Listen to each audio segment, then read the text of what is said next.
आज बात करते हैं भारत की एक ऐसी वीरांगना की जिसकी कहानी आज भी एक मिसाल है। और ये तारीफ किसी और ने नहीं बल्कि उनके सबसे बड़े दुश्मन ब्रिटिश जनरल ह्यू रोज ने की थी। तो एक रानी या योद्धा बनने से पहले वो बस एक लड़की थी, मणिकर्णिका। उनकी परवरिश बिल्कुल अलग थी और यही उनकी हिम्मत की बुनियाद बनी।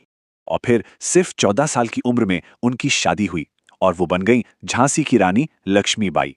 पर ये खुशियां ज्यादा दिन नहीं रहीं, क्योंकि एक के बाद एक हादसों ने उनकी जिंदगी बदल दी। और यहीं अंग्रेजों को एक मौका मिल गया अपनी एक बहुत ही विवादित पॉलिसी के जरिए।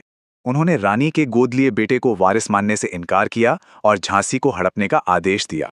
पर रानी लक्ष्मीबाई का जवाब बिल्कुल साफ था, गुलामी नहीं, आजादी।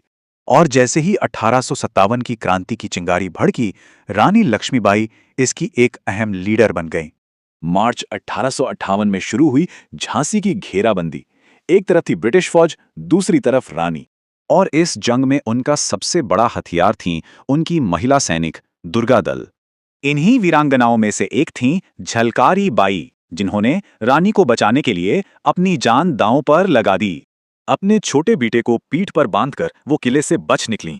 लड़ाई अभी खत्म नहीं हुई थी। झांसी की ये घेराबंदी बहुत क्रूर थी। इसमें करीब 5000 भारतीय मारे गए थे। हार कर भी रानी ने हिम्मत नहीं हारी। ग्वालियर पहुंचकर उन्होंने फिर से अपनी सेना बनाई।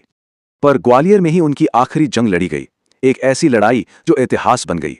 सोचिए, जब वो शहीद हुई तो उनकी उम्र महज 23 साल थी। उनके दुश्मन जनरल ह्यू रोज ने भी माना कि वो सबसे बहादुर योद्धा थी। लेकिन जिस बेटे के लिए उन्होंने इतनी बड़ी लड़ाई लड़ी, उसे कभी उसका हक नहीं मिला।